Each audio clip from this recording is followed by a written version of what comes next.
Hey, Damon DiMarco here for CreateX3.com. Thanks for coming out. Hey, please hit subscribe here before we go any further, and thank you so much for joining the CreateX3.com community. Check us out on CreateX3.com. Subscribe to our newsletter. You can see all of our videos. You can see some of the projects that I've been working on. And now let's get right into it. The other day, a client of mine was bemoaning the fact that, oh, my writing is terrible, my acting is terrible, my art is terrible, it's never going to get any better, oh my God, it's just as terrible. And I sympathize with all that. We've all been through that at one point or another. But I kept saying to them, listen, you have every right to not like the work that you did previously. Everybody goes through that. As a matter of fact, here is Jack Nicholson telling you exactly that. Here, take a look. When you got into movies, those early films, the pre-Easy Rider films, the Roger Corman movies, do they make you wince when you see them on television now? Well, they all make you wince. I mean, I think work of any vintage, because, you know, you embody your own work, I would imagine makes anyone wince, or at least it should.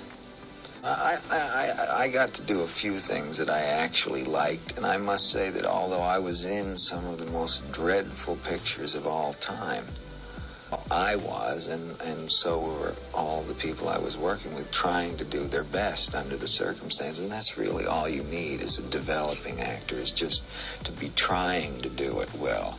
If you can live with the humiliation of, you know, being in something where it's pretty funny, you know, it's not bad for you. I always have felt that I was lucky, because if I had been successful that early, I'd be in a position where I was trying to make a comeback now. For instance, the first show that I was in, Michael Landon was the star actor in it, and while we were doing the play, he got Bonanza. So all of my career, up until when Michael left Bonanza, went on while he was on Bonanza. And that was very good for him, you know what I mean? And everybody was envious, as I would be naturally at the time, but in reality now, obviously, I wouldn't trade it with him.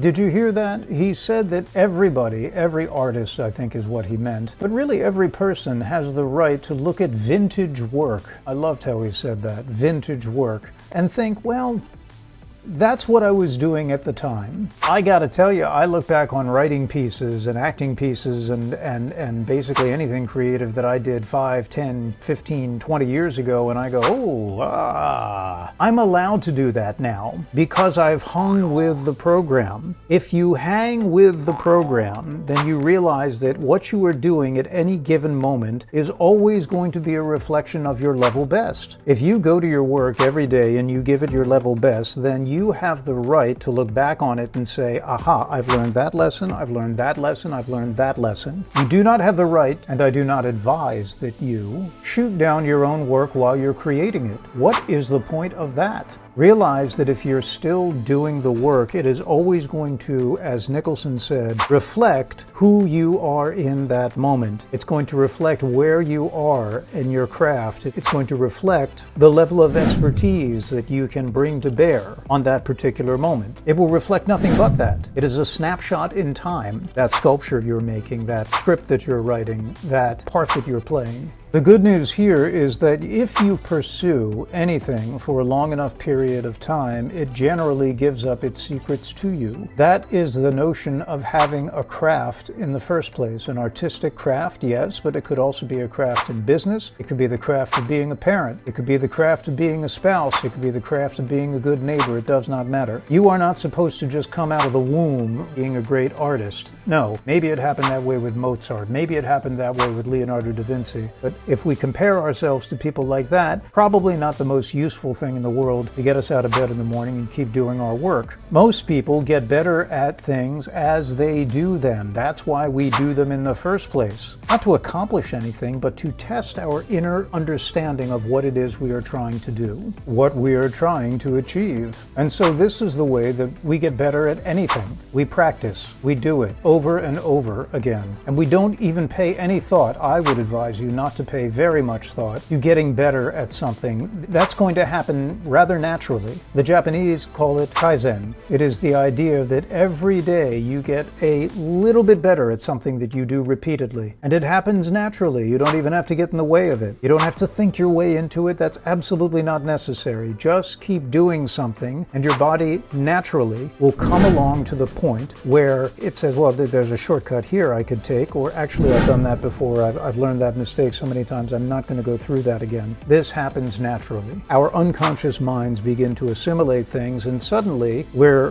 before, 2 weeks ago, 3 weeks ago, a month ago, you were thrown into the pool and you were flailing around all over the place and you couldn't actually swim, now you can swim like a fish. How did that happen? The template of what you are doing kind of seeps from the conscious mind into the unconscious mind, and then suddenly it's like riding a bicycle. You don't even have to think about it anymore. As a matter of fact, if you think about it, you're going to screw yourself up, so don't think about it. I've done plenty of videos on the need to not think. You can find them right up here. The point is, practice, practice, practice every day, often enough. And what happens is you will begin to assimilate for yourself all the things that you need to know to get better at it next time. And you won't even have to think about it. Just like when you plant a seed in the ground, do you have to sit there and root for it to grow? No, that's ridiculous. The seed will grow on its own. All you have to do, if anything, is tend to it. Make sure that it's got a little bit of water. Make sure that if there are weeds that come up, you might want to pull them, although that is not even necessary, strictly speaking. Make sure that it's got a lot of good sunlight. That's pretty much it. Once you put the seed in the ground, all you have to do is wait. As Tom Petty once said, the waiting